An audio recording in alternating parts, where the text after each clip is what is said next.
What's up, everybody? Connor O'Hanlon here for another episode of the Greater Society podcast. Tonight, we are going to be having a special episode. As you can tell if you're watching on YouTube, I have headphones on, which is a new thing for me because I don't normally do that on the show. But today, we're going to be joined by Steve Sullivan, where we will be discussing specifically things around the Central Bucks School Board and local organizing and the Democratic Party, etc., and the impacts that we have locally. Later on in the show, we will discuss the Patriot Front arrests as these guys in the U-Haul truck got arrested. We will dive into that. And then we will look at Dr. Oz being nominated by the Republican Party as the Senate candidate to go against John Fetterman. And lastly, I will have a clip of Senator Bernie Sanders that I think is great, that we should all look at and learn from for our democratic rhetorical skills.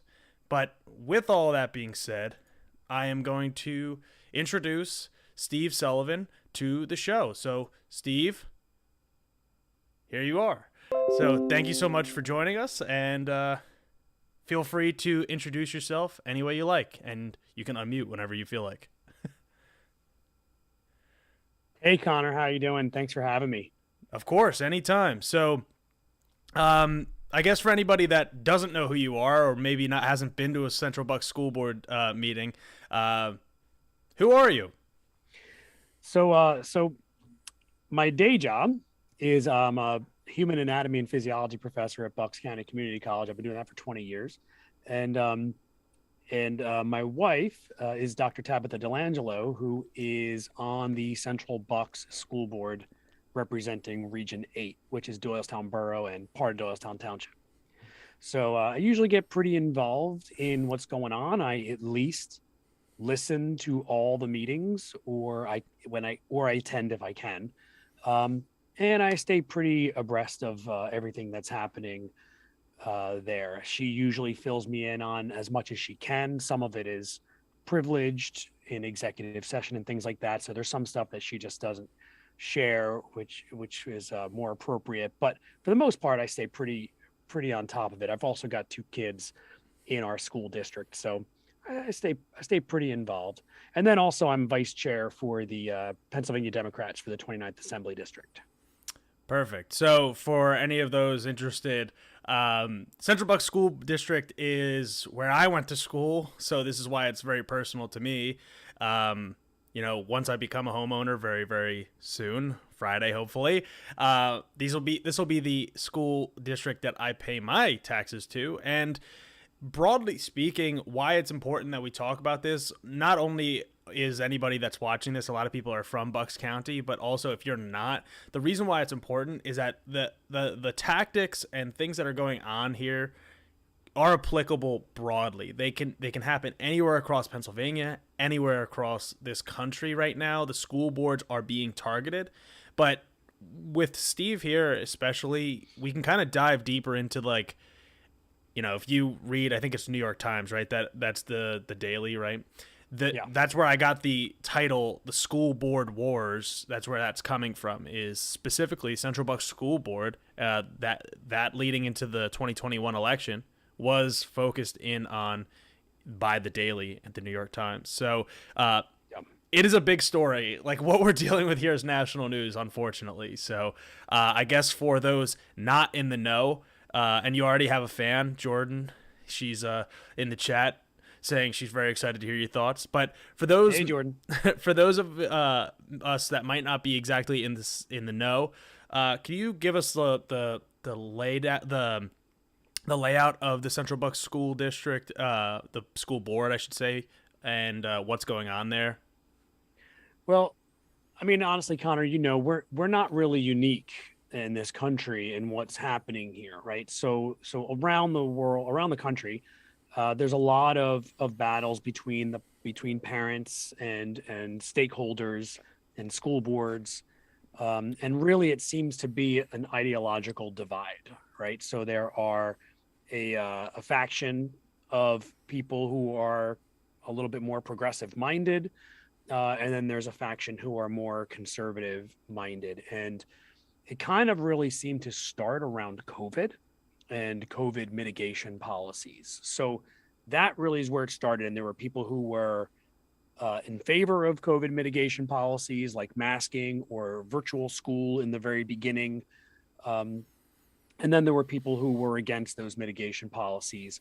And that was extremely contentious. So, but now that the mitigation policies are pretty much gone, and across the board, these are now unanimous votes to lift these mitigations because we've reached a point where COVID is much less dangerous. There's vaccines and things like that. So that doesn't really exist so much anymore. But bubbling up from that came more of a culture war type of situation where a lot of people started to come out against culturally responsive teaching or equity, justice, inclusiveness, things like that, like those things being taught in the classrooms or being prioritized, diversity, equity, and inclusion policies being prioritized in the school district. A lot of conservative-minded people started coming out against those things, and they felt apparently that was an affront to them, being in the majority, and so that started to bubble up, and then they brought up critical race theory, which has nothing to do with K-12 schools. It's a legal theory that students learn in graduate school and law schools, and they start to turn anything.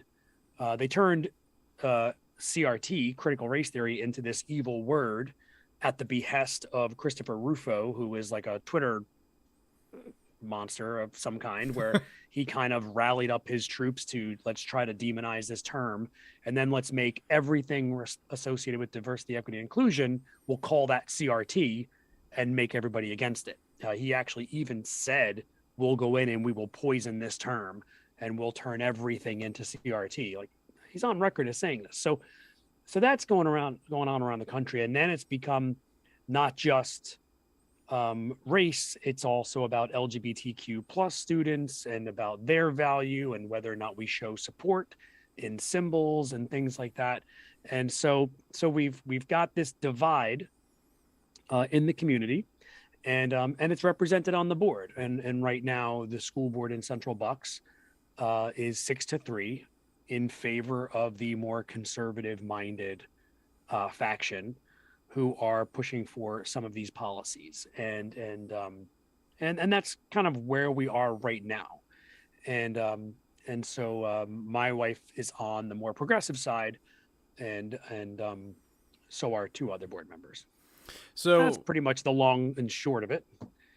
So for the reason why you're saying it like this, and it's not just to be politically nice or correct, but the reason why you're not saying Democrats and Republicans, can you explain a little bit about like cross-filing and the process that was like for TAB in the 2021 election? Yeah, so in Pennsylvania, in most of the school districts, the candidates don't have to run as either a Democrat or a Republican. And then I guess you can add all the other parties into that as well. But the two major parties, they don't have to run as either. What they can do is they can cross-file, which means they can run as both. So in the primary season, a candidate can be on both primary ballots, regardless of what their actual registered party is. So Tabitha was in the Republican primary and the Democrat primary, and her opponent was also in the Republican and Democratic primary. And so what they do is I would say that the essence of that is probably intended to reflect the fact that the school board should be nonpartisan. So if, let's say, you've got Republicans who know you and you're a Democrat and they think that you'd be an excellent school board member, they can still vote for you in their primary. So that's kind of, I think, the intention of it. But ultimately what it came to was that it's really hard to say the Democrats this and the Republicans that, because we don't necessarily know who they all are all the time, because a lot of people would ran in both primaries, maybe won both primaries.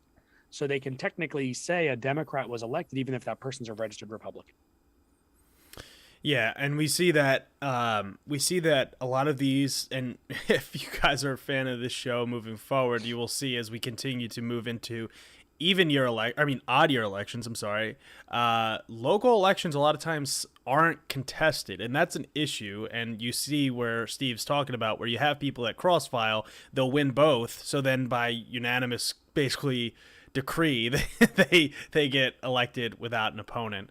So yeah, we have a board member now in Doylestown, and I'm pretty sure she ran unopposed. Yep. Last time. She's been on the board for a really long time. She's extremely knowledgeable about board process and all those things, and quite frankly, she's been really helpful to Tab in terms of that. And she ran unopposed last time, and the person who filled the seat that Tabitha's in prior to her, not the interim person who she ran against in the special election, but before that was another board member who ran unopposed in the previous election. So I don't know that school board elections were quite as contested as they became in 2021. And I think that is entirely because of COVID. Yeah, well, I tend to agree with you. I think there was a little bit of the that CRT bit that got thrown in there. I remember, right, but that didn't get thrown in until the candidates were already in the primary ballot. Yeah, I think it got yeah. heated. I think it got heated up towards that bit. Mm-hmm. But frankly, I remember it being like January or February of 2021, and we have these meetings as chair where I'm like, hey, CRT is their thing. It's gonna be the thing, and it wasn't. It didn't hit the local level until then. But I totally understand that. Well, it's funny because Tabitha, my wife, has a PhD in education from the University of Pennsylvania, and she's been an education professor for 17 years. So when this stuff about critical race theory started coming out, I remember being in our kitchen and her saying, "What are they talking about? Why is anyone talking about critical race theory? That has nothing to do with K-12 schools." And the truth was that unless you had this advanced degree in education or ed law, you had no idea what critical race theory was, right? So basically you learned what it was from Tucker Carlson ranting on Fox News, right? That's how much people knew about it. But Tabitha had known about it for decades. And so when she was asked in her one of the newspaper inquiries where they fill out the form and answer questions and they do a profile of the candidate about critical race theory, she said, "I don't believe it belongs in K-12 schools. It really has no place in K-12 schools. I am against it being implemented in our schools." That was completely meaningless to the other side because they campaigned on Tabitha pushing CRT into our schools. So it didn't matter what she actually said or the fact that she's the only one in the entire field of candidates who actually studied it and knew anything about it. That didn't matter. Yeah, that's clear. I think that's what goes into what I was talking about in my intro about what we have to discuss about rhetorically as Democrats, how we be proactive as candidates, how we be proactive in our messaging, and how we don't necessarily just sit back and take whatever they give us. So I think that's what you guys did very well. So I mean, just piggybacking off of that in campaigning, when we went door to door, and for full disclosure, we went door to door together when I was running for tax collector, and even though I was hobbling door to door, you did a great job. Well, I did my best, but tell us a little bit about, just before we dive into the specific issues about the school board, because we already have a question about the book banning and all that in the library. But okay. Tell us a little bit about your proactive messaging in going comparing voting record when Tab was running against Dan Ring. Oh, right. So so basically, we really wanted to avoid just like going negative and saying things that weren't true, right? So there were some people who were kind of encouraging us uh, to paint her opponent as something he was not, just to paint him in a bad light, and we didn't really think that was a good idea.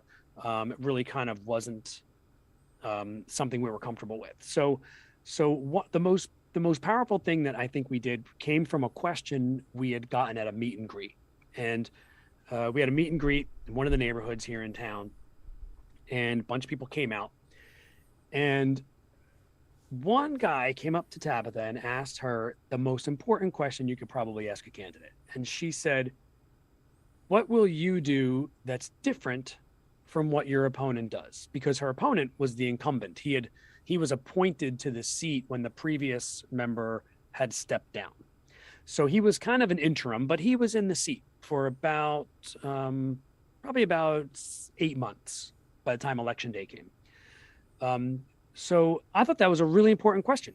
Of course, what, like, I've got to choose between two people. I want to know what you do differently than that person. So I thought this is a great opportunity to let everybody know the answer to this question. So we had compiled a list of the votes that her opponent had made while on the board, that he had cast on certain decisions, whether it was about passing the school budget, whether it was about sending a counselor to a trans affirming professional development session, things like that, or masking during COVID before vaccines were really available for kids. And we laid it out. We sent out a mailer that had basically a table. And on one side was her opponent's voting record, and on the other side was how Tabitha would do things differently. And we got more positive feedback on that piece of campaign literature than on anything else she did or said the entire time. Most of the other literature was just positive stuff about Tabitha's background, her educational background, her professional background, things like that, why she's so qualified for that position. But really, when we laid out for people, well, here's what the incumbent's been doing, and here's how she will do things differently, that was miles above. And she had the second largest margin of victory in all of Bucks County for any contested election, second to the mayor of Doylestown Borough. Yeah, and that wasn't even close. Neither of them were very close, and we got to work on both of those. But with that being said, I think it's important to note that like you said, Tabitha was extremely qualified. Like I would say, and I throw this out like every so often. She's like the Hillary Clinton of running for this, where it's like, she was so Republicans will love you saying that. I don't mean that's going to be on the next campaign piece against her.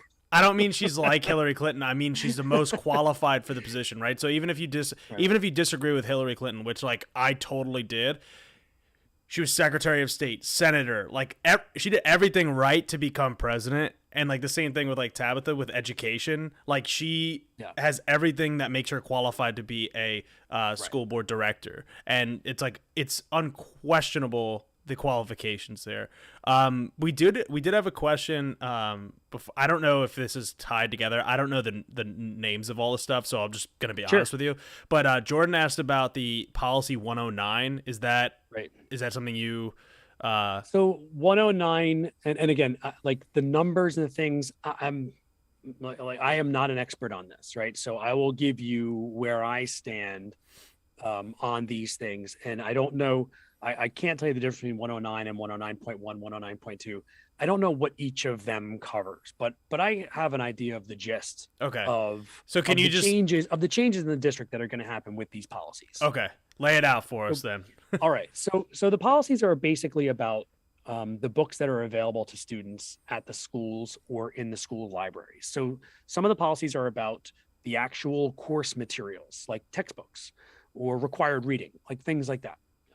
Some of them are about what's in the teachers' classroom libraries, supplemental materials, or I'm not sure if that's the right term. I know that the terms are very kind of specific, but I don't really know exactly which one's which. And then other ones policies are about the actual books that are just in the library that students have access to, should they be looking for it or happen across a book like that. And what's happening now is the policy is being rewritten because a lot of parents seem concerned with things that they consider to be sexually explicit materials in some of the content that's being available to our students. So the course materials and curricular materials, I'm not really 100% sure that they're doing anything very drastic to that. So I'm not really so concerned about that. What really seems to be the problem is the library books, the books that are available to students in the library, because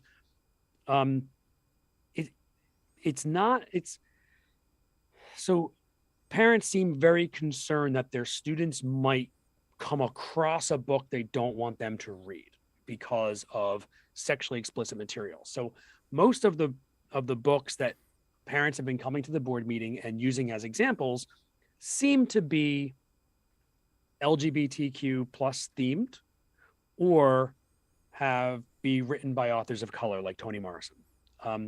So I can't say for sure that that's their goal, right? So that their intention is to stifle people of color and LGBTQ plus students. I can't say that that's their intent for sure. But there definitely seems to be like a disproportionate number of examples from these books.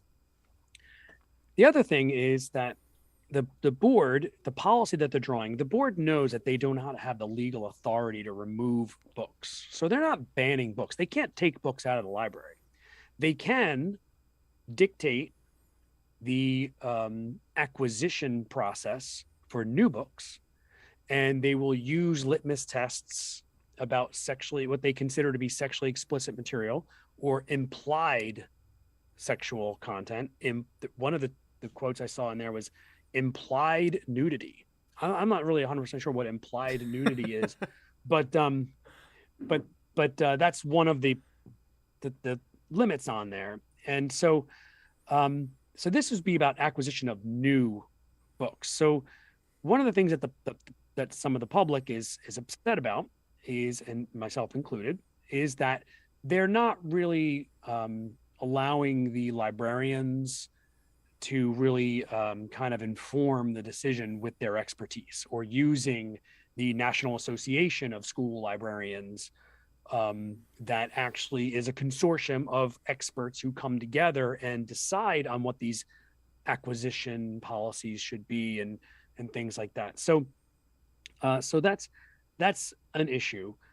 But again, the school board itself cannot decide to remove books.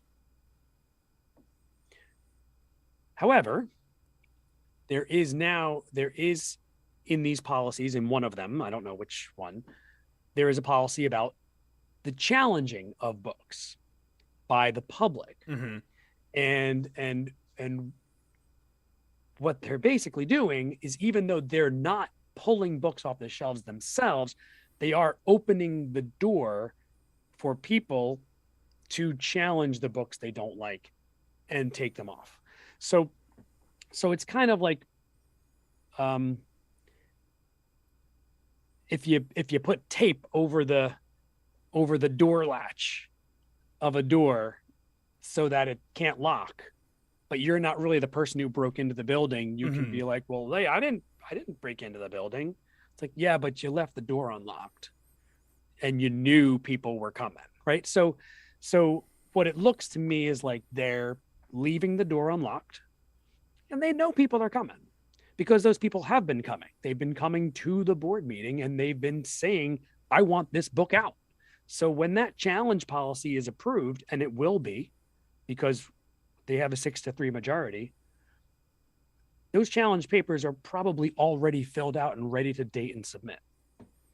So, it's a little disingenuous, I think.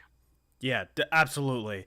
I guess from your perspective, I mean, just, from your perspective as, I guess, a concerned parent, you're not on the board.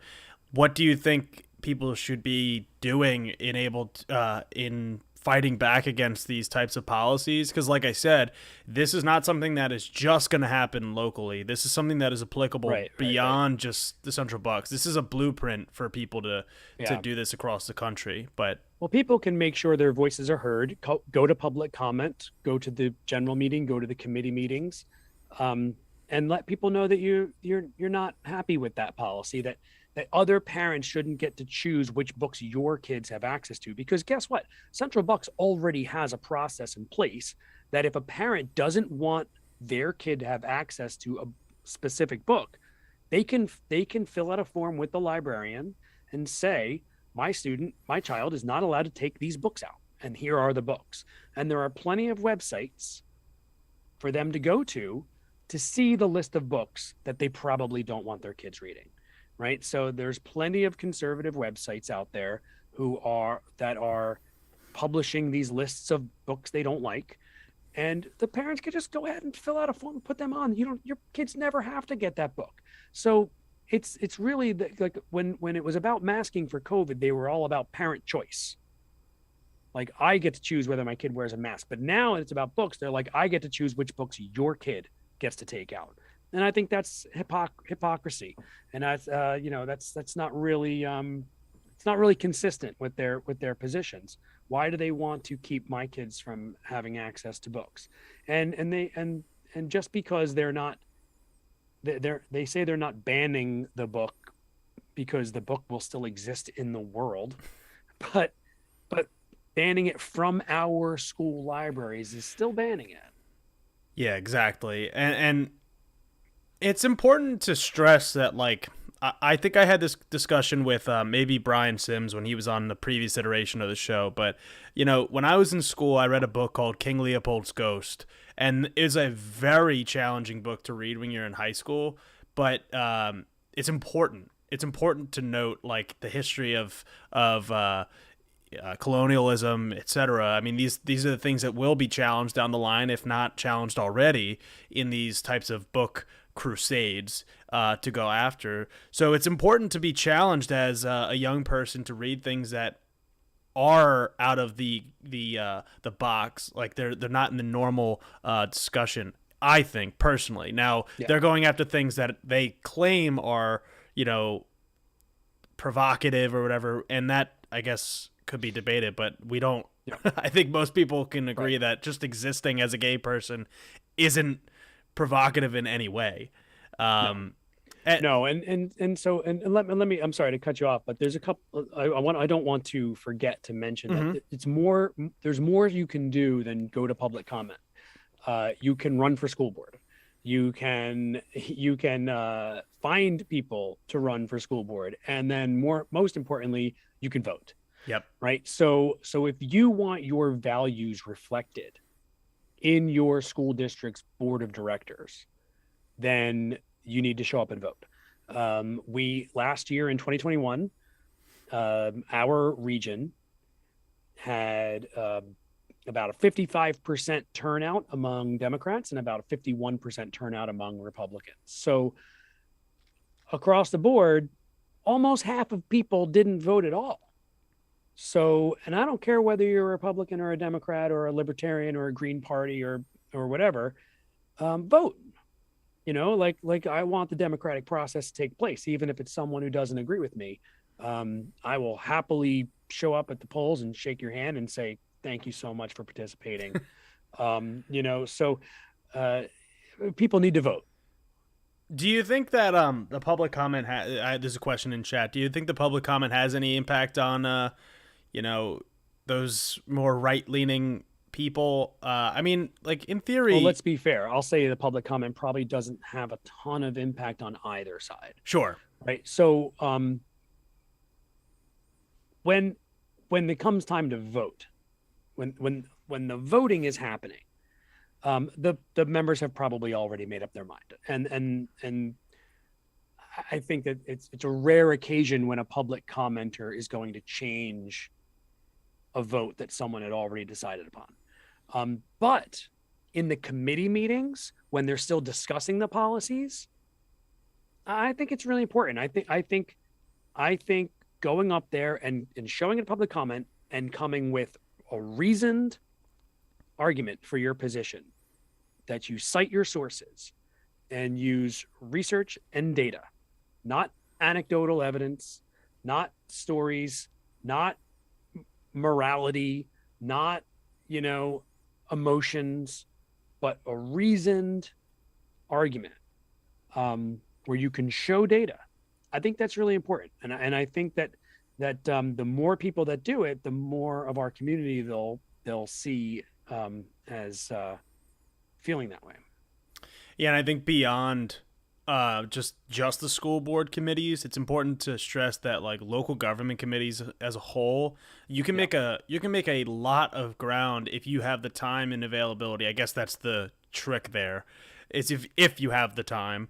But that's where the decisions on like the planning commission are made, where they decide on how they're going to develop a plot of land, or the EAC, where they're going to develop their plans for environmental protections. So, if you're watching this and you're like, well, my school board is controlled by whatever 9 Democrats, then fine. Go find something that's not, and go make that impacting your local community that way.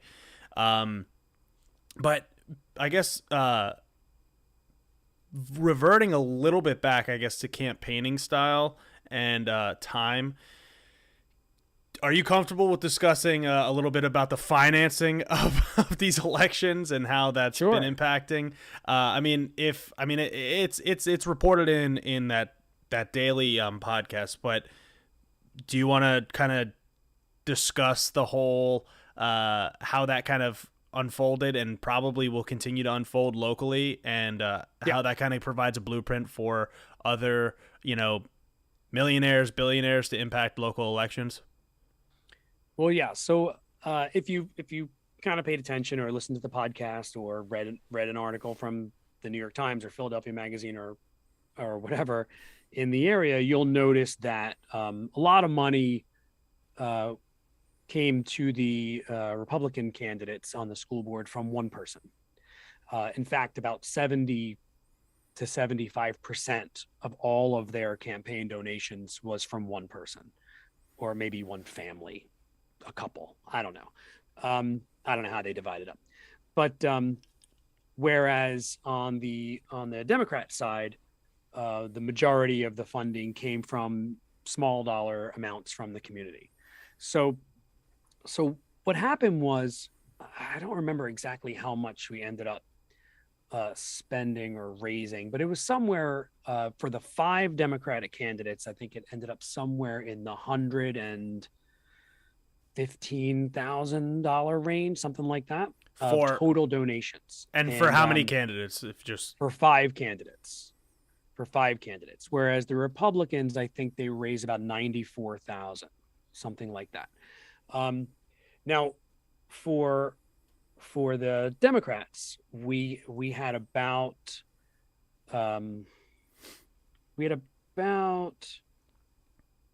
50,000 of it came from either the Democrats, like Turnbuck's Blue or Doylestown Democrats or Turn PA Blue, those organizations, and PACE, which is the PAC for Education, the Political Action Committee for Education, which is a political action committee that is made up of donations from teachers and support staff around the state.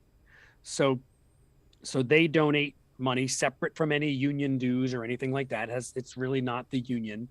What they do is they can voluntarily donate to this political action committee, and this political action committee specifically tries to find what they consider to be pro-educator candidates, and they donate to them.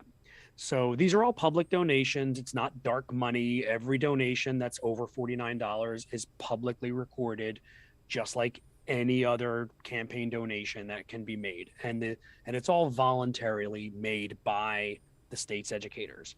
So we ended up with, I think, about 40,000 total from that PAC. That's for all 5 Democratic candidates. And little more than 10,000 of that was what's called an in-kind donation. And by an in-kind donation, it means that they did some services for the campaign that was not cash donated to the campaign. So in our case, a lot of the teachers in the district, they sent out postcards and made phone calls. We didn't even know they were doing it. Like, they just told us. We just put out a bunch of postcards, and we're doing phone banking all week. We didn't ask them. They didn't even tell us. They just did it. And it ended up being about $10,000 worth of postage and things like that, printing. And so that ended up being what's called an in-kind donation. So that was about how much we got from there. Whereas on the Republican side, of their $94,000 that they raised total for all 5 of them, 70,000 came from one person. And that person also donated another like $600,000 or so to school board candidates who supported his agenda around the state. So this is a very wealthy person in the Doylestown area. He also donated $250,000 to one of the lieutenant governor candidates. She didn't win her primary, so she's not in the race anymore. But he's got a lot of money, and he wants to spend it, and he wants to spend it to beat Democrats. That's where he's going with it. So he's a self-proclaimed diehard Republican, and he's responsible for a lot of the ugly campaigning that went on against Tabitha. His PAC, Bucks Families for Leadership, put out some really nasty campaign literature, with full of lies and mischaracterizations and things like. There was even something about me on there. Well, I wasn't running. but he took the opportunity to trash me. Whatever. All's fair in love and war. Yeah, it's hard to kind of sit back and just be like, yep, this guy just blew more than I could earn in 5, 6, 7, 8 years in an election, and $250K for somebody that didn't even win. I mean, that's a quite expensive. I don't know. It's not even a tax write-off, so I think it came out to about $1.50 a vote. Oh my god! Yeah, that's. I think his candidate came in 4th or 5th. It's important to just stress and emphasize for somebody that's watching that your $5, $10, $20, or like that afternoon that you can go spend knocking doors for a candidate, it adds up. Because where we might lack the one person that could spend $500,000 on a campaign, we can make up in people power, in genuine support, not just AstroTurf. So yeah, we start off with at a giant disadvantage, but it is important to know that, like, of those 5 races, we did raise that much money. We did come pretty close. And I say we, I helped with Tabitha's campaign. You did. You were, by the way, I should say this to your audience. Connor O'Hanlon was one of the best resources we had for the campaign. Connor was priceless in helping us with strategy and know-how and just how the machine works and all those things. We could not have done what we did without Connor. Well, thank you. And I wish I didn't have to walk with a boot on for that campaign, but 2023 is not too far off, fortunately and unfortunately. So I'll get my door knocking shoes ready, but it's just important to, like, that impact that we can have is so much larger than 4 or 5 years ago. I never would have thought that somebody would say that about me, being able to go door to door with somebody and just say, like, yo, he made an impact because of his canvassing, because of the know-how, because of that. But it's because you dedicate the time, put in the effort, and have passion towards something, you can do it too. It's just building that capacity, and that's important. I mean, we can transition into building the party a little bit here, but it's important to note that said it in the original first episode. I went from 2018 from being a college graduate that had nothing, had no job, didn't know where I was going with some of this stuff, to becoming the chair in 2020, chair of the local party, almost becoming state rep candidate, nominee. Like, there's a lot that can happen in a very short period of time. And Steve has been helping with the 29th State Assembly District. So with me as chair of the Doylestown Democrats, you as the vice chair of the 29th, I mean, we're talking about some institutional gaining of power for. I would call myself a progressive. I think you call yourself a progressive. I don't want to get you in trouble, but nope. I'm a progressive. It's nobody doesn't know that. Yeah. So it's just like it's something that is of note in saying that, like, very quickly, if you just put the time and the effort in, you can get yourself into these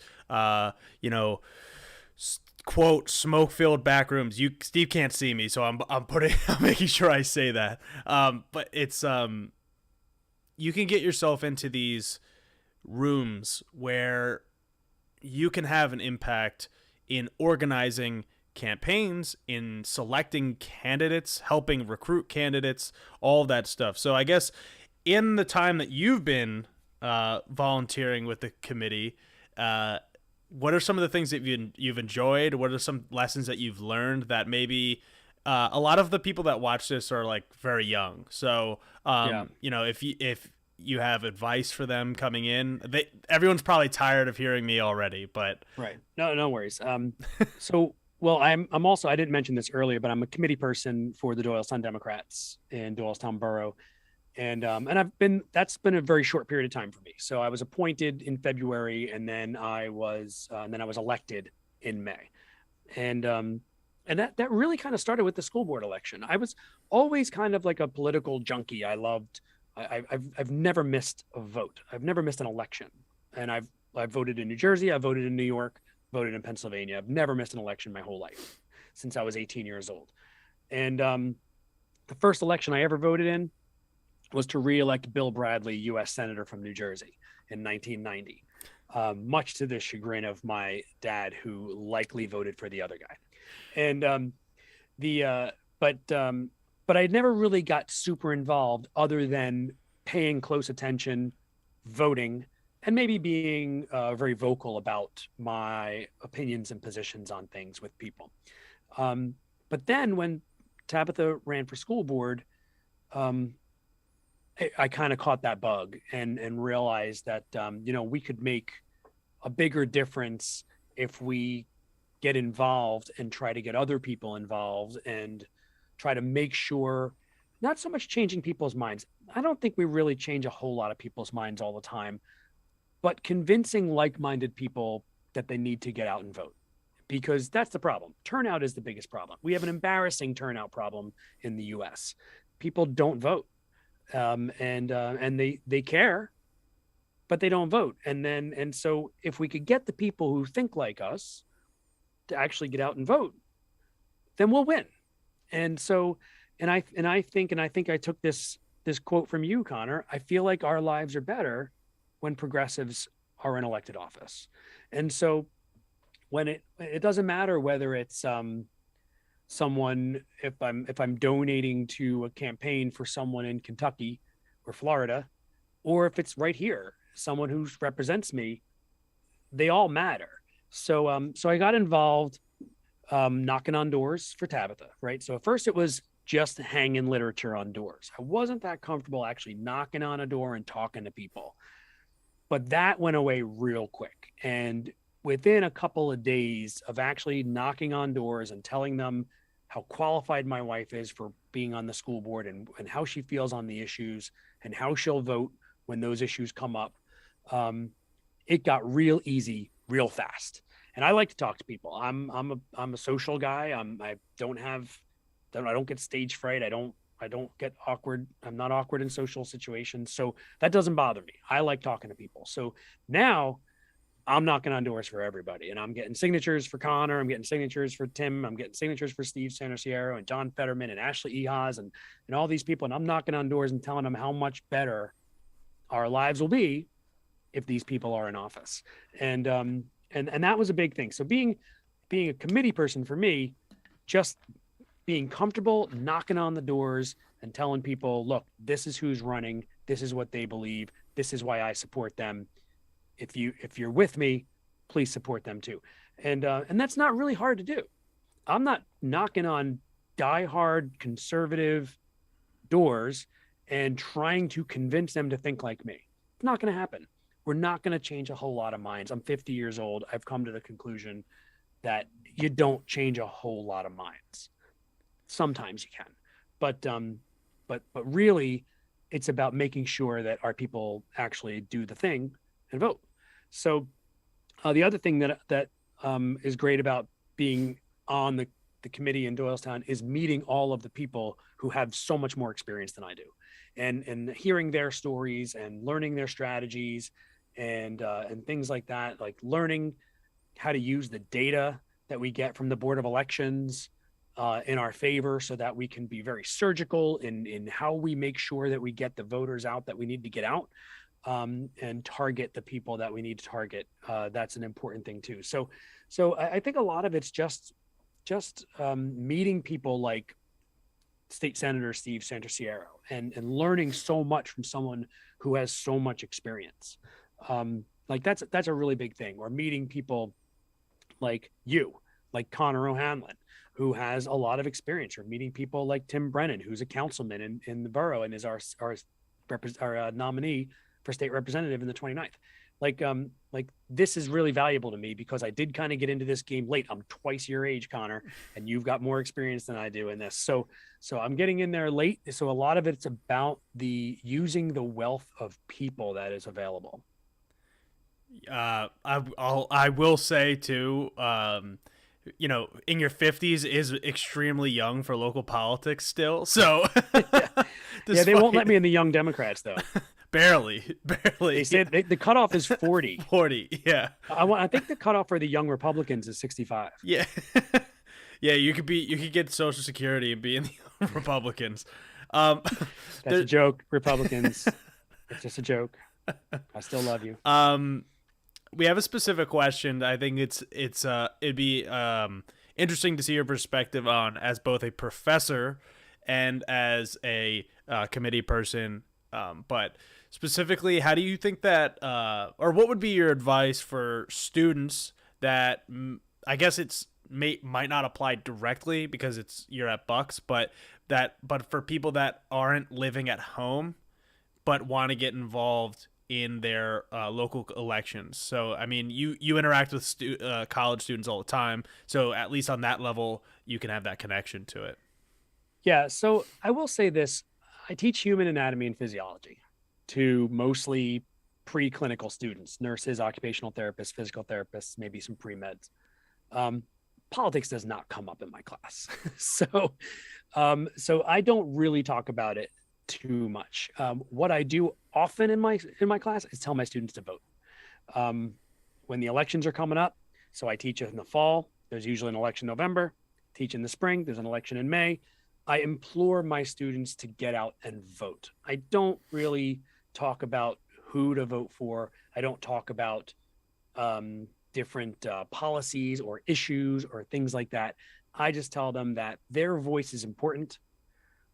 The people, especially local politics, like no one's going to make more of a difference in their lives than the people who are making laws locally.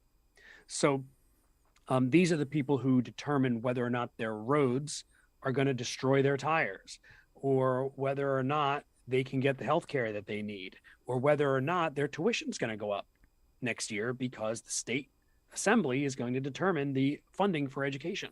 So for public schools, and I'm at a public school, and I'm in a community college, it should be cheap. That's the reason it's there. So I let them know that these issues affect their lives. Well, I shouldn't say issues, because I don't really talk about issues too much, but these people running for office affect their lives way more than the president does, right? A lot of times they only vote when it's a presidential election, but the president doesn't affect their lives as much as their state rep or their state senator does. It's just the state laws make much more of a difference in their lives than the federal ones. So I really do implore them mostly to vote.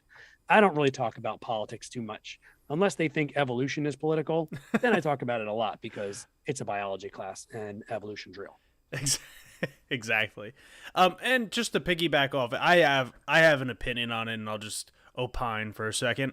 When I was at Penn State, the thing that I would do is I'd find a specific candidate or a specific issue and organize and get engaged around that issue or that candidate. So my suggestion for anybody, if you are not home or you are stuck at home for the summer, any sort of combination, find one candidate that is from your state senator all the way down to your dog catcher.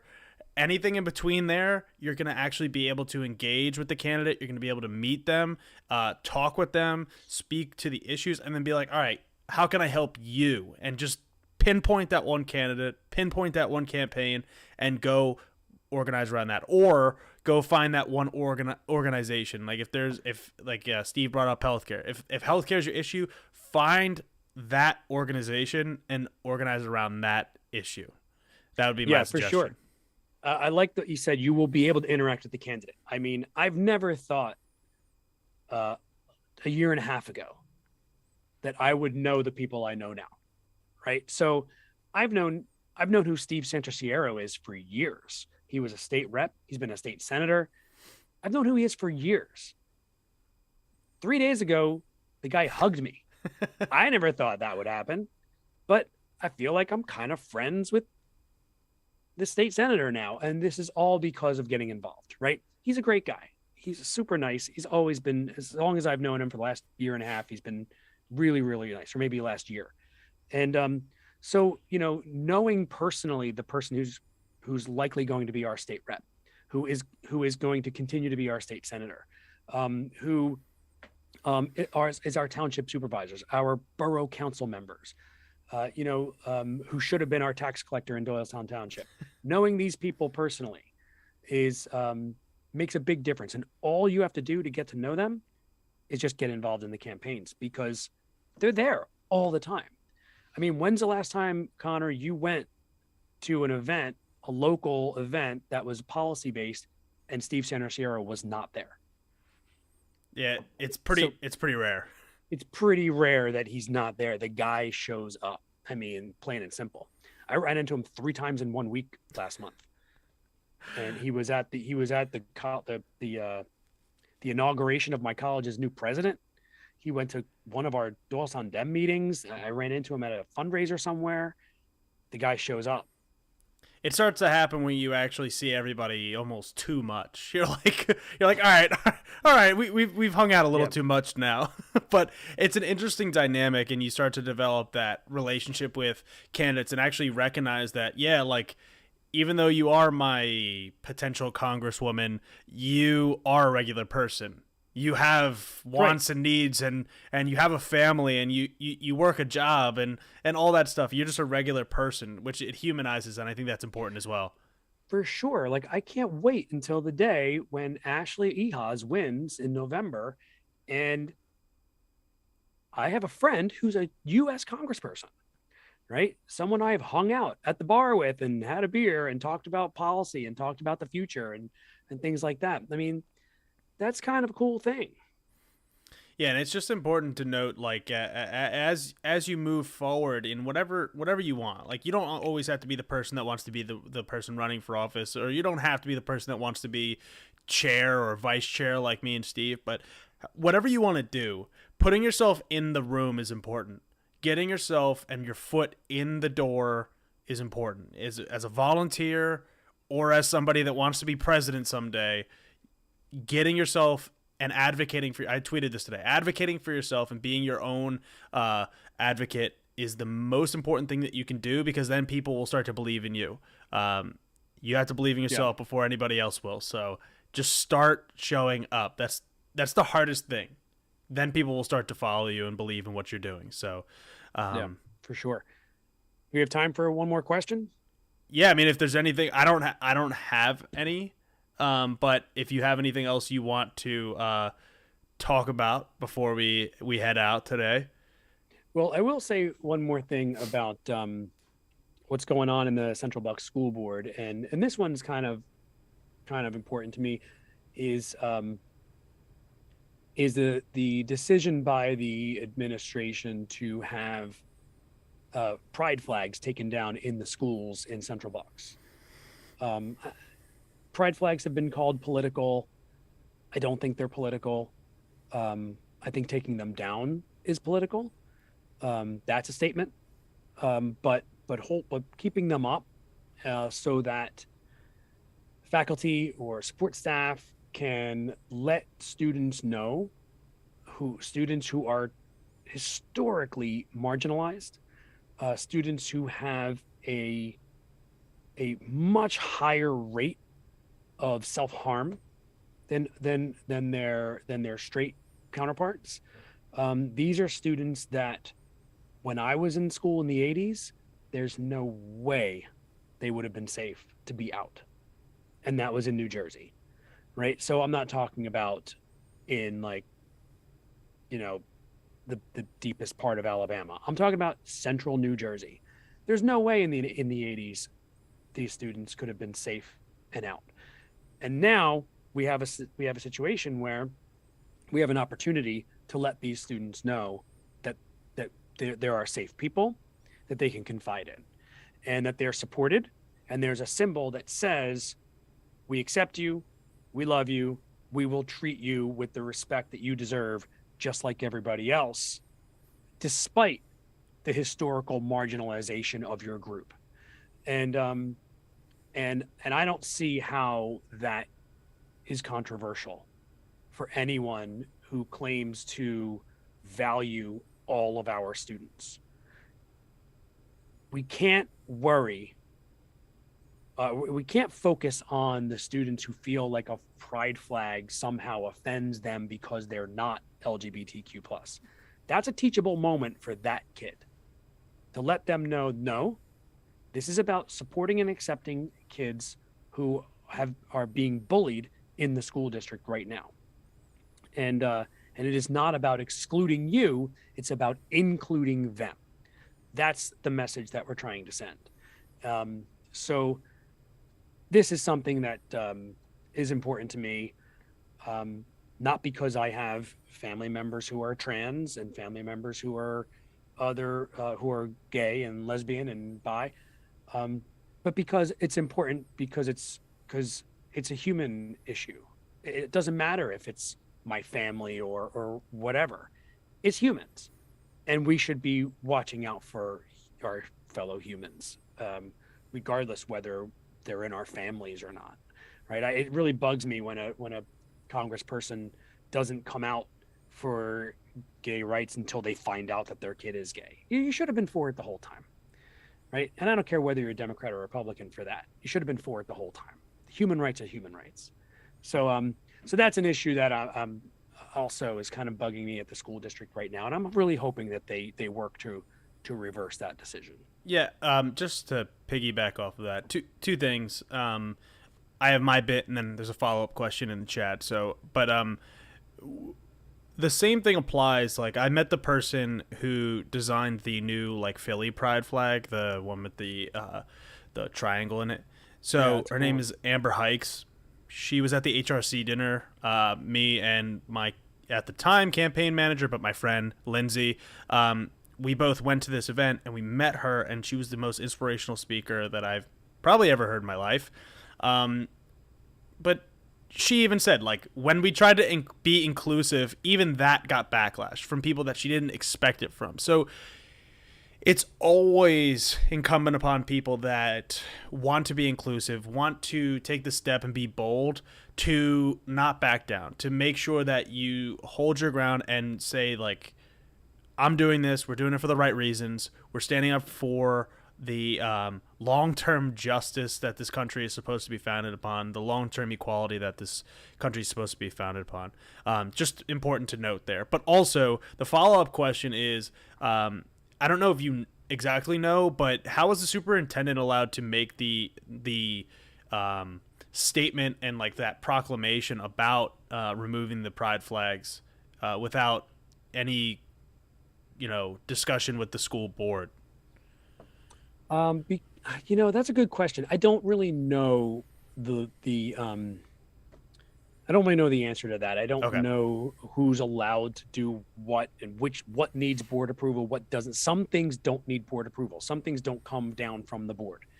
Some things are administrative responsibilities and they can make administrative decisions, which is appropriate, right? Yeah. Because the board should not be making policy. The board should be setting policy that has been proposed by the district, right? So the board shouldn't impose curriculum. The board should review curriculum proposed by the teachers, the faculty, the administrators, right? So those are the people who should propose things, and then the board reviews them and approves them or denies them.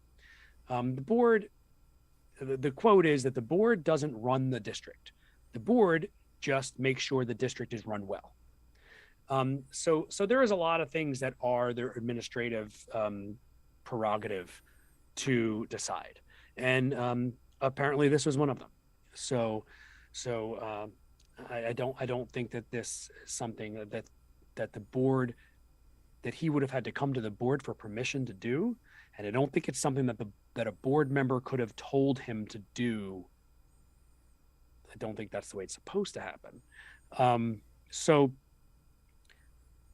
now having said that, the board can, through the policy committee, amend policies to maybe make room for something like this. So I think that is a possibility. But again, I am not a solicitor. Yeah. I'm not an an attorney. I am a human anatomy and physiology professor who just pays very close attention. So I do not have legal expertise in this. So don't take anything that I said for legal fact. Yep, and I'm a CPA, so same here. So, but I guess unless you have to run, I do have another last question. So as long as you're good, I'm good. So Jordan asked about the specifics around board members calling out public commenters specifically. I kind of know what she's talking about. So what are your thoughts around that? Should school board members kind of refrain from that? I know, like, didn't this have to do with like kids specifically more than like adults in response, or I don't know about that. Okay. But so this is a tough one, right? Because I'm not entirely unbiased here, because my wife is on the board, and often the public commenters are addressing her or trying to dress her down in some way. And it's hard to think like, man, why can't she just respond to that and just tell them what's what? Because what they just said was full of mischaracterizations and non-truths. Why can't she should just like tell them, no, you're wrong. Here's how it actually is. But that's a really, and I hate this phrase, it's a really slippery slope, right? Yep. So public comment is a tough one, because everybody deserves the right to have their voice heard, and I think they should. I don't think it should be limited. I think people should be able to come, and they're stakeholders. They've got kids in the district, or they're taxpayers in the district, or they're business owners in the district, whatever it is, they're stakeholders, and they should be allowed to speak their mind. I think people should keep it relevant, no matter what side it's on. I don't think people should be coming and ranting about things that have nothing to do with the school board. But again, they have a First Amendment right to come up there and speak. And, that sometimes, sometimes the First Amendment means we have to just sit there and listen to something that we despise. Yep. And that's just the way it is. But as far as responding to the public commenters, it's hard to, I get that it's really probably hard for the board to resist defending themselves, but it would make if the public comment turns into debate and argument, I think that it has the potential to get really, really ugly. So what I really think that, like, my advice to the board is just like water off a duck's back. You got to roll with it. let them say what they say, move on to the next person. Maybe take some notes. Maybe if they're making excellent points, then great. Jot down their excellent points and use them to inform your decisions when you vote on something or when you propose something. Fantastic. If they're just there attacking you, then just let it go, move on. It's unfortunately, being an elected official, you're going to catch the ire, right? You can't make there's the way the country is right now. About half the people are going to not like you, so you just have to kind of live with that. Now the other thing is, I don't think board members should be just calling people out for things that they didn't even say, right? So if a public commenter gets up and talks about something, I don't think a board member should come out and then challenge what they're saying with other personal things about that commenter and say, well, wait, didn't you say this one time? I don't think that's a really good idea. I think that's a lack of restraint. And if all the board members decided to research the public commenters before public comment so that they can like snap back at them and try to poke holes in their position, that's ill-advised. I thought you were going to say it was a slippery slope again. No, I would say it's ill-advised. Fair. That's fair. Okay. Well, is there anything that you would like to put forth for people to follow you on, people to show up and get involved with, anything like that? Well, come to the Doylestown Democrat meetings if you're in Doylestown. Yep. Come and see what's going on. That's a big help. Fine, like you had said, I mean, I could just reiterate what you said. Look around your area, see who's running for local offices in your area, state rep, state senator, any other local position. We've got U.S. senator right now. We've got governor. Like, we really need Josh Shapiro to win in November, or we're going to lose a lot of rights in Pennsylvania. So, get involved. You can follow me on Twitter at Steve Sullivan 4. Or you can listen to my podcast if you're at all interested in anatomy and physiology. It's called Anatomy and Physiology Bit by Bit. So you can listen to my podcast if you want. But other than that, that's pretty much it. I usually use my Twitter account to voice my concern politically or with the school board. That's where I get a lot of my news on it. Yeah, if you're interested in that, at Steve Sullivan 4, the number 4 is me on Twitter.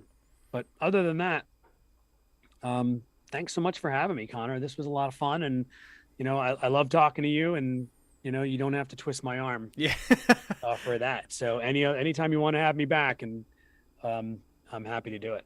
Absolutely. Thank you so much, Steve. And soon enough, we'll be sitting on the porch having a beer or something. So I look forward to helping you move in to a couple of blocks away from me. Perfect. All right. So thank you again, Steve. Go follow Steve on Twitter. Go check out his podcast. And Steve, thanks once again. All right. Thanks, Connor. Talk to you soon. All right. See ya. All righty, guys. So we are going to move on now to a little bit of a ancillary thing where it's going to piggyback a little bit off of what we were discussing with the LGBTQ plus community, and how the Patriot Front, as they like to call themselves, showed up in, and look, I don't need to discuss who these people are. They're wannabe militiamen. They think they're these soldiers that are going to go fight against the tyranny of the government or the tyranny of, in this case, drag shows and LGBTQ plus people. So this is the silliness that we're dealing with. It's important to bring up because there were multiple arrests that were occurred over here. But the real point I want to bring up, and the only reason really why I'm bringing them up today, is in noting that these people are showing up armed. These people are showing up with militia style weapons, and they think, and they are true believers. Like, let's be honest here. In talking about what they believe is grooming or is, as we were talking about, sexually explicit content. And I'm going to tell you right now, if you're watching the show, if you can hear my voice, if you can just hear me in the distance, if someone's listening to this out loud, existing as a trans person is not sexually explicit. Existing as a gay person does not make it at all sexually explicit. It doesn't make anything ancillary to that. Existing as a heterosexual male like me has nothing to do with outwardly sexual behavior or expressing that in any fashion. It is it's a disgusting time and a disgusting display of 1, insecurity, 2, bigotry, and 3, fear to show up in the back of a U-Haul, because again, you can't use your own car, because God forbid you use your own car, then you're really gonna get in trouble, which they still got caught. But to show up and try to say, we're gonna protest this Pride event during Pride Month, no less, and we're gonna show up armed to the teeth to intimidate people, to make sure that people don't feel comfortable, don't feel welcome in their own communities. And these people weren't even coming from the community where these events were being held. They were coming from out of state, out of the community, to drive in and terrorize people. We saw it in Buffalo, which wasn't about LGBTQ+, it was about race there. But these people are afraid, and they're afraid for illegitimate reasons that should never, ever be justified. And they are attacking people, literally attacking people, or threatening to attack people and intimidate them. Sam has a question in chat. He said, can you go to Doylestown Democrats meeting living outside of Doylestown in a place like Buckingham Township? And we got a response in chat. You can go to the Buckingham Dems meeting, but I would also suggest if you are a young person in particular, because that's where I want to have the most impact, frankly. But if you are, I don't care if you're 95 years old, or whatever, come to the Doylestown Democrats meeting. I will try to plug you in however I possibly can. You can learn from what we do and how we can get out and connect with other people, because we do have overlap. Let's just say the 29th Democrats YouTube channel is here. I'm pretty sure that's run by Steve, so thank you. But like the 29th State Assembly District, the seat that I actually was running for previously, includes Buckingham and Doylestown and Chalfont and New Britain and New Hope and Salisbury. So there's overlap, and you can always attend more meetings. You're always welcome. Especially the only requirement is that you are a Democrat, basically.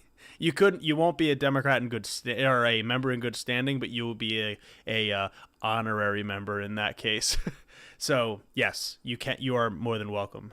But it is just important to just not completely ignore these folks. And look, we can loop it in. This Patriot Front group, it loops in very clearly with the frankly January 6th stuff, the insurrectionist stuff. These people are looking for fights. They are looking to intimidate. They are looking to spread their insecurity and frankly, I mean, punish other people for it. They think that they have the right ideology. They are righteous in their beliefs, but they are far from that. They are lost in what they believe. And I think it's just important to bring it up because it's important as of the news this past week, as we tie it into any potential future coup attempts, frankly. But we have a comment saying it's a straw man to say that existing as a trans person or a gay person is sexually explicit. I mean, I'm telling you specifically, if people are showing up with guns to a pride event, that is their response to it. Now, showing up to a school board meeting specifically with a target on one book that might actually have explicit material, maybe we can agree on that. But for the most part, the qualms that people have in pride events, and they're showing up with weapons and with militia gear and with masks so they can't be identified even though they got caught, like, these aren't those people. So if we're talking about like specific instances other than this, maybe, but for this specific incident, it is true. They were literally, I mean, I'll tell you the story. I told it I believe in the first episode, but in the summer last year, before I ruptured my Achilles, so I could actually stand and be a little bit more of a bigger force before I got hurt. Anti-LGBTQ plus people came to a pride event in Doylestown, trying to intimidate and threaten people, but we blocked them from entering. So if they were going to go and try to harass people, they had to go through someone that was like me, an ally, and was much bigger than them, let alone bigger than everybody else there. And that's the sad reality of it. But the issues people have would be doing sexual acts at a pride event. And absolutely, doing sexual acts at a pride event, that's fine. You can have a problem with that. There's nothing wrong with having a problem with that. I think just showing up from another state to intimidate and threaten people is unacceptable. And I don't see any issue with that because it's freedom of expression. And it's freedom of assembly, which is also part of the First Amendment. And those events are actually usually paid for with money that is raised by groups to rent out a space or to have different events throughout the street, like in Doylestown, which is organized by Discover Doylestown, etc. But yes, that's that bit. The next piece that I do want to discuss is that in the last week we found out that for officially, and we did talk about this in a previous episode, a touch, but officially, Dr. Oz has been nominated as the Republican candidate for the United States Senate by less than 1,000 votes. So if you ever want to know why your vote matters, you can look no further than Pennsylvania's Senate election for 980 votes that made the difference between Dr. Oz and Dave McCormick in the Pennsylvania in this Pennsylvania Senate race. And he's a Republican. Dr. Oz, the not reality TV show, the Quack Doctor, which he used to be a doctor for real, and then he got his TV show and snake oil salesman there. But going against John Fetterman, who obviously has had his recent health issues, so realistically, we're going into a really tight Senate race.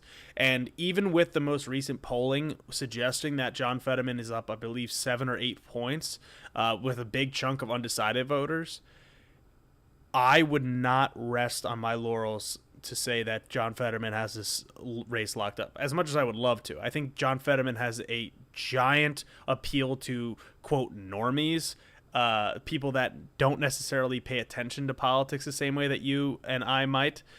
He has a reach that is much bigger. He doesn't look like a politician. He doesn't speak like a politician, although his recent videos haven't been great in his speaking.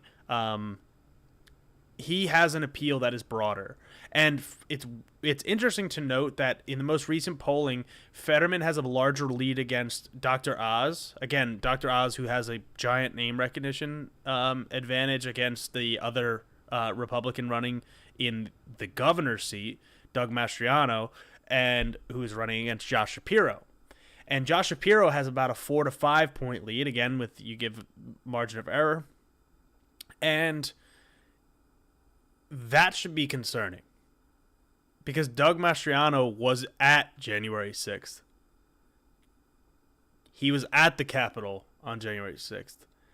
And that, in and of itself, should put up a red flag to say, okay, if the, quote, reasonable Republicans are still supportive of him, and look, Josh Shapiro he's a good candidate for governor. I hope to have him on the show someday. But he's not like the most ultra progressive person. He is a solid pick for governor. He's probably in line with Tom Wolf. So whether or not you like him or not, so be it. I have some issues with his climate plan, but overall, Shapiro is going to be leaps and bounds better than Mastriano, who is going to, and yes, this is not a straw man, this is a fact, they will push for an all-out or next to all-out ban of abortion. They will start cracking down on LGBTQ plus rights, whether that be same-sex marriage, which might be an option for them to bring back up to the Supreme Court again, if they get the right case on the state level. And they will further restrict adoption rights, which we spoke about last week as well. Those three things alone, on top of the climate issues, on top of not raising a minimum wage in the state, all of that probably undercutting, if I had to guess, state Medicaid, because the governor, I don't know how much of the impact they can have after the fact, but the governors elect to expand Medicaid in the states based on the Affordable Care Act. So I'm not sure if they can revert on that, but that is something to keep an eye on, which gave millions of people health care. All of that's important to note in this race. And I think it's important that we keep an eye on John Fetterman's campaign in how he's progressing. And if he can encourage people to get out, convince people to vote Democrat, we will probably get Josh Shapiro and John Fetterman across the line. That is important. It's extremely important. And getting another Democrat elected in the state of Pennsylvania to be with Bob Casey. And again, Bob Casey is an extremely conservative Democrat. He is an extremely conservative Democrat. With Fetterman to kind of pull him a little bit left. And again, Fetterman has his issues as well. I was a big John Fetterman supporter back in 2016 when he ran originally, and he has moved towards the center on a few issues. And the party has moved a little bit left on some of those issues as well. So and they meet in the middle. But overall, I'd be extremely happy to have John Fetterman be elected our senator. And look, Dr. Oz, I want to talk about it because I spoke about it in a previous iteration of the show. On my previous show, I said it the day he announced running. Do not underestimate Dr. Oz.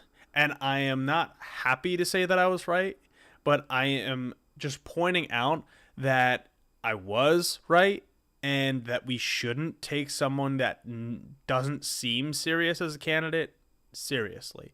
Because, look, I've developed a certain level of public speaking ability. I speak on the fly. Everything you see here, like, I'm not reading a script. To be a politician takes a little level of that skill. And Dr. Oz has been on TV for, what, a decade? Almost, probably more than that. So that developed skill of being able to public speak, and just obviously he has some level of knowledge to be actually, I believe it was brain, but it could have been heart. I don't exactly remember, but he was a surgeon. So all of that's important leading up into then becoming, kind of a bit of a quack on TV, but still the ability to speak to people should be raising the alarm in people's heads, saying, hey, this guy's serious. I don't know that I think even if you had Dave McCormick, Mastriano's a lot worse. He's a much more threatening actual elected official if given that opportunity as governor. He is an elected official, but we should just keep an eye out and remember that and he also does have money. It is important to note that he is a millionaire, right? So in the end, I mean, I think Pennsylvania is going to be one of those bellwether states. I mean, if there is and Bucks County in particular is going to be the bellwether county. So if we are looking at it, if the Democrats can hold 50 seats in the Senate, it's going to be contingent upon if we can win Pennsylvania. And if we can't win Pennsylvania, then it's going to be a bad time. Yes, and Melissa also is emphasizing too that Dr. New Jersey is extremely wealthy and doesn't have to fundraise either. So that's like, if we're gonna revert it almost back to what we were talking about with Steve on some level, is you personally as an individual can make a difference with your $5, $10, whether you're donating to John Fetterman, Josh Shapiro, local candidates like Ashley Ehas for us in Bucks County. It doesn't matter. That adds up. And if you can't donate $5, $10, $15, $20, your weekend or your Thursday night knocking 30 or 40 doors, or your evening writing postcards to voters, or helping somebody with their mail-in ballot, that stuff adds up. Making phone calls to people, that stuff is what really adds up and can provide progressive candidates with the ground game, the footwork that they need to get across the finish line. So when you have someone that doesn't have to raise money, they might take certain bits for granted because they can just spend money. There's nothing more valuable, and I'll say this as a candidate, I'll say this as a chairperson, I'll say this as somebody that as a volunteer feels this way. There's nothing more valuable than somebody that truly believes in you based on your issue set and your cause. If you are somebody that is running on, let's just say, in theory, Fetterman used to run on this issue, but was running on Medicare for all, that's my voting issue. That is a thing that would motivate me to do X, Y, and Z. I do this anyway because I'm the chair. I'm involved locally anyway. But if I was just a lay person, that's the thing that animates me. So tapping into those things and saying like, I can get into raising the minimum wage, and that's going to help people get engaged, or unions, and making sure that labor has a seat at the table, whether that be at the governor's level or in the Senate. That's going to get people motivated. So tapping into those things. And if you're somebody that is engaged and inspired by a candidate, let them know. It's invigorating, and it's also a way for them to say like, hey, you want to help? Here you go. Dr. Oz has been underestimated. I said it a year ago, or whatever it was that he said he was going to run. Like, maybe it's a little less than a year ago, but I said it then. I'll say it again. You cannot underestimate somebody that spent their life on TV getting their name in front of everybody and talking to people.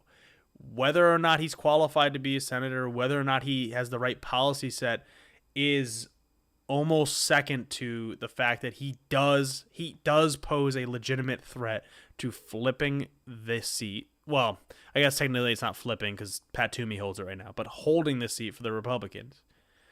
If we don't take it seriously, we will not get enough voters out to actually flip the seat to John Fetterman. And then we have the threat of losing to an insurrectionist in Mastriano. So we have to put forth our message, again, as we were talking to Steve. I think this is a collaborative, cohesive message of the night here. Put forth our message. Put forth our response to the issue set. If there is a problem with healthcare, we have an issue, or we have the solution. If there is a problem for workers, we have a solution. If there is an issue for the LGBTQ plus community, we have a solution. Put forth our agenda. Yes, it is part of campaigning to go after your opponent and attack them, whatever. That is fine. If you're the candidate, you got to put your issue set forward and be the leader in that fight there. So with that being said, I'm going to pivot to the man that does it the best, Bernie Sanders. He had a debate, which I didn't know about until I saw it this morning, actually. So Jordan, the person that the Doyles. So for anybody that doesn't know, there's a Doylestown Republican elected committee person who was elected committee person in the primary election last month that stormed the Capitol. Not only was she just there, she was talking about killing Nancy Pelosi. You could, and I'm not exaggerating that at all. You can literally go see what she said, and her own family turned her in. So there's that. And this is going to be the continuation. And I'm not even going to have that much to add to this. I just, in closing, want to point out how on message this 80-year-old man is and how he hammers home his policy set and doesn't just go, but Trump or but whatever, like whoever, we're talking about at the moment, right? He talks about the issues. He talks about our message, the, what I would call the New Deal style, Great Society style, democratic policy set that is pro-worker, pro-union, pro-average middle-class person. And now we bring it into the 21st century and make it inclusive of everybody. So Bernie Sanders had a debate with Lindsay Graham, and we will check that out right now. This is just a two-minute clip here. What you don't hear him talking about are, in fact, the most important issues facing this country. That's what the establishment. Lindsay is a very good and effective representative of the establishment. Does Lindsay have a concern that we are the only major country on earth not to guarantee health care to all people? That some 60,000 people a year die because they don't get to a doctor on time? I didn't hear much about that in that opening statement. Lindsay care that we have the highest prices in the world for prescription drugs, and that the pharmaceutical industry right now has 1,500 paid lobbyists in Washington, D.C. to make sure that in some cases we pay 10 times more for the medicine that we need? Did Lindsay talk about the fact that we have in South Carolina and all over this country tens of millions of workers working for starvation wages? Did he talk about a corrupt political system in which billionaires today can start a super PAC? And I guess you have some familiarity with super PACs. They help fund your campaign.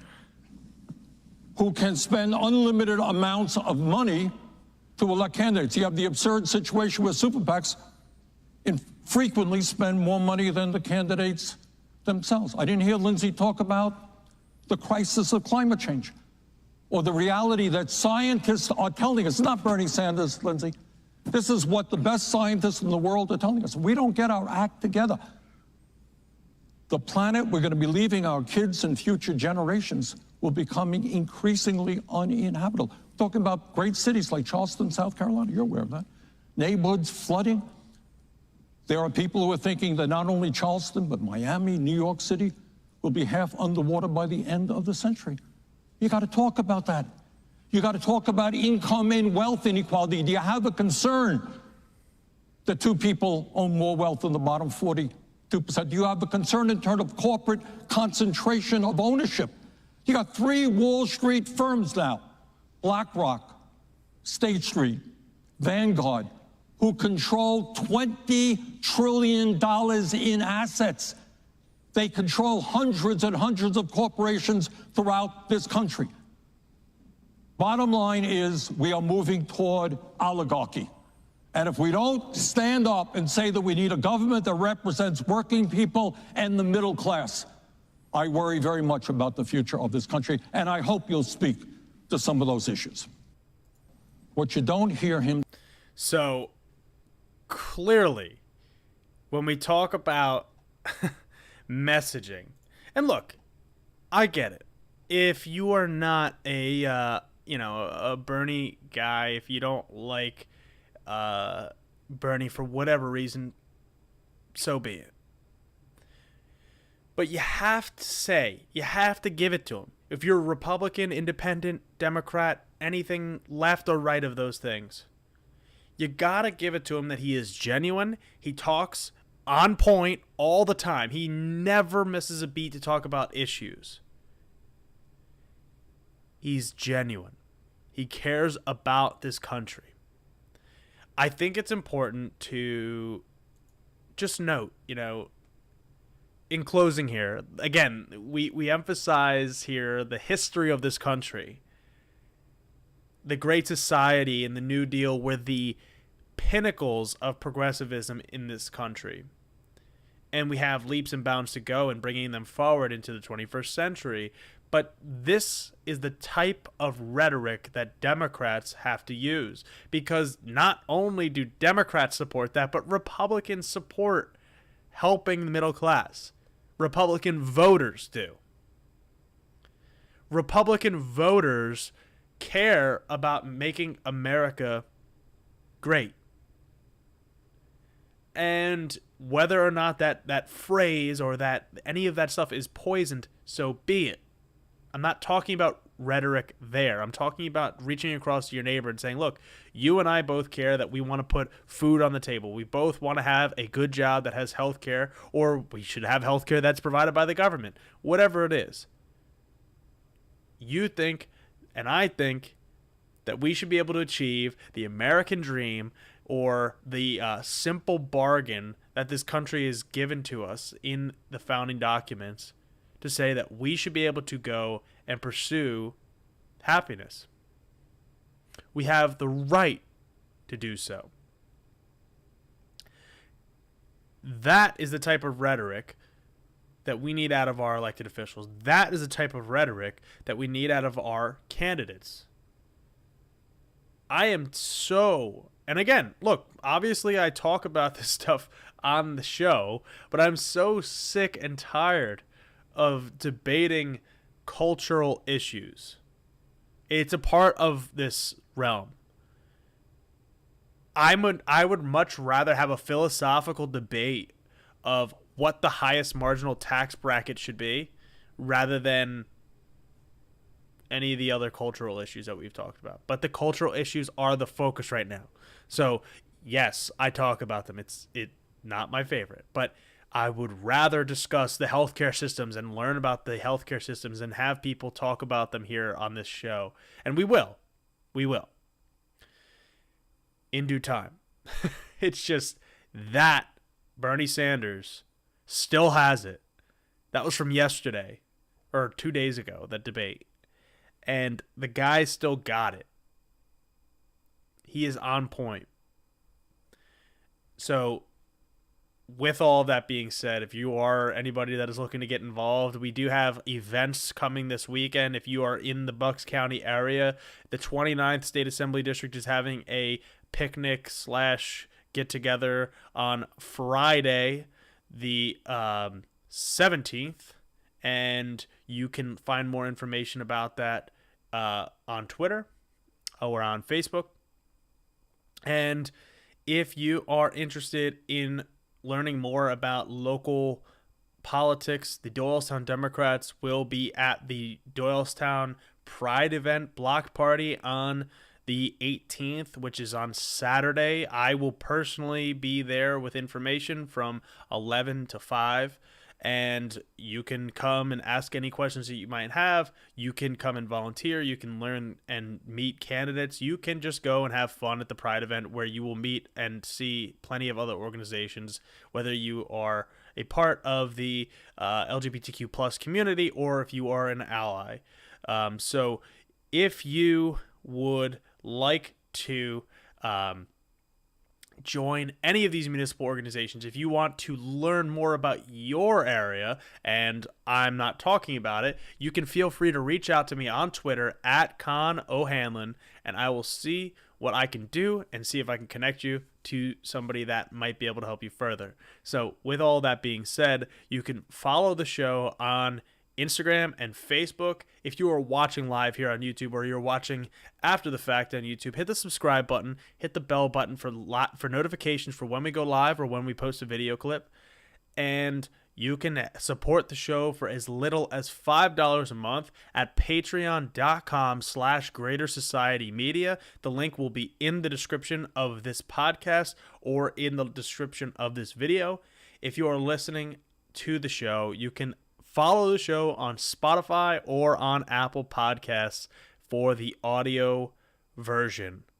With all of that being said, thank you so much for those who made it this far with me. We are almost breaking the record for the longest episode, and hopefully maybe someday we will do so. Today I got confirmation that we will be bringing Representative Malcolm Kenyatta on the show, who ran for the United States Senate this past year. The finalized date on that will be coming out soon, and we will be bringing on more guests. So if you enjoyed having Steve Sullivan on today, be sure to go follow him on Twitter, show support at the 29th State Assembly District here in Pennsylvania, and make sure that you get out and do something this weekend, even if it's going to a local event or reading a book.